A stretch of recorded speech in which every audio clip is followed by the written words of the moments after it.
Dea OnlyFans tiba di Polda Metro Jaya siang tadi didampingi tim pengacaranya. Namun demikian, dirinya tidak banyak berkomentar mengenai pemeriksaannya hari ini. Sejumlah barang bukti tambahan yang diminta oleh penyidik juga turut dibawa oleh Dea, antara lain buku tabungan. Gusti Ayu Dewanti alias Dea ditangkap di sebuah kamar indekos di Malang, Jawa Timur 24 Maret lalu. Penangkapan Dea merupakan hasil patroli cyber polisi. Menurut polisi, pemeriksaan di hari ini untuk mengonfirmasi hasil keterangan kekasihnya, Kiki Reno, yang diperiksa Jumat pekan lalu. Selain menjalani pemeriksaan lanjutan, dia juga menjalani wajib lapor. Polisi lalu menetapkan dia sebagai tersangka kasus pornografi. Dia dinilai aktif membuat, menyebarkan dan menjual video serta foto-foto sur dirinya. Namun dia tidak ditahan dan hanya dikenakan wajib lapor lantaran dia masih berstatus mahasiswi. 1 tahun aktif di OnlyFans, dia mengaku meraup penghasilan hingga 20 juta rupiah per bulan. OnlyFans merupakan platform media sosial yang memungkinkan seseorang mendapat uang dari konten yang dijualnya. Namun tidak semua orang dapat mengaksesnya karena OnlyFans hanya dapat diakses jika seseorang membayar untuk berlangganan. Ya, Majelis Hakim Pengadilan Tinggi Jawa Barat menjatuhkan vonis mati pada terpidana pemerkosa belasan santriwati Heri Wirawan. Vonis mati ini sesuai dengan banding yang diajukan jaksa penuntut umum dari Kejati, Jawa Barat.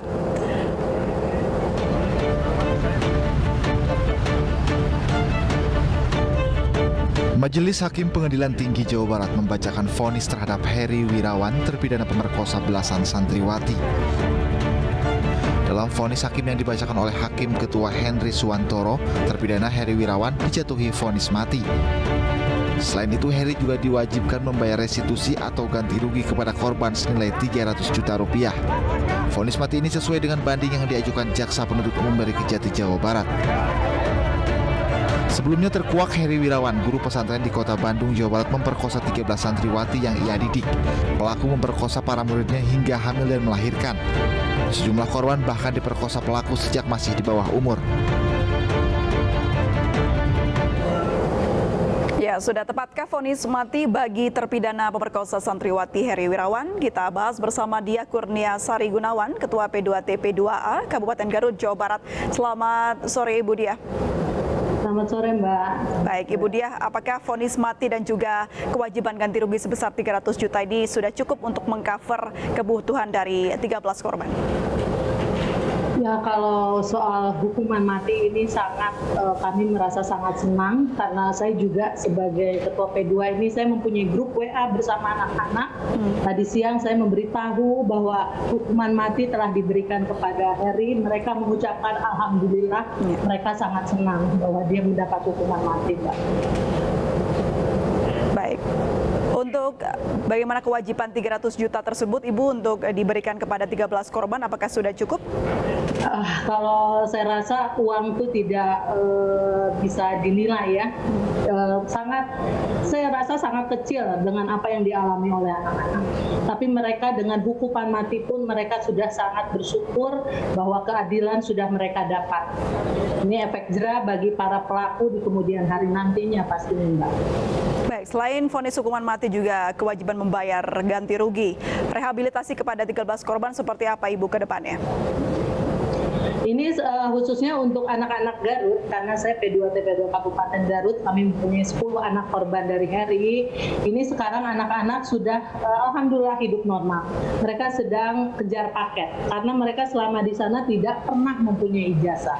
Jadi ada yang lagi kemarin kejar paket untuk SD, SMP, dan SMA.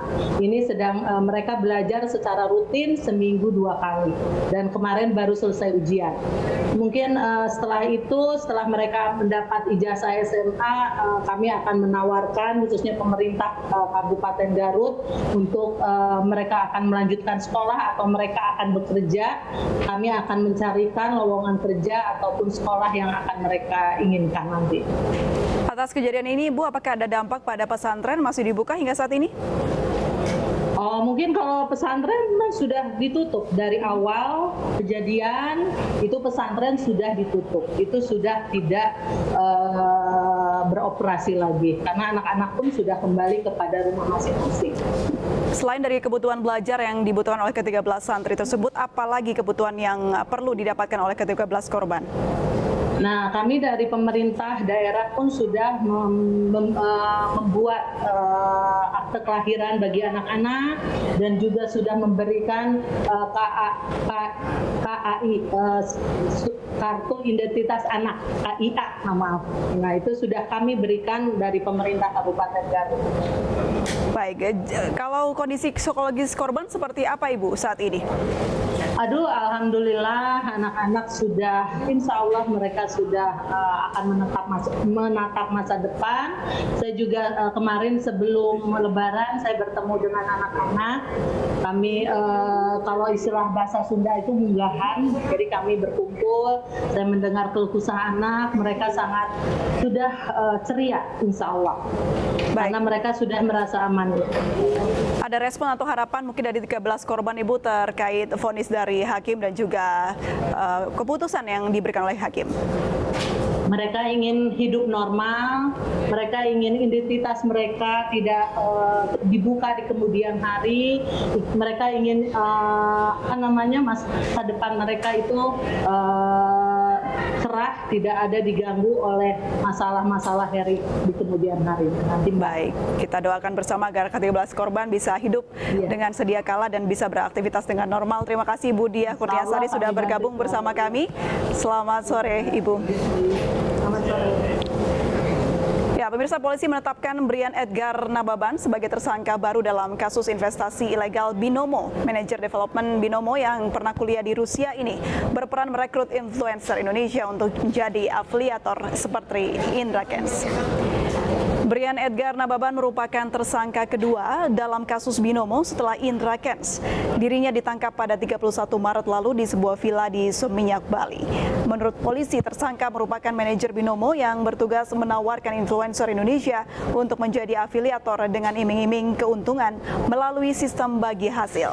Berdasarkan hasil pemeriksaan, tersangka pernah mengirim dana sebesar 120 juta rupiah kepada Indra Kents.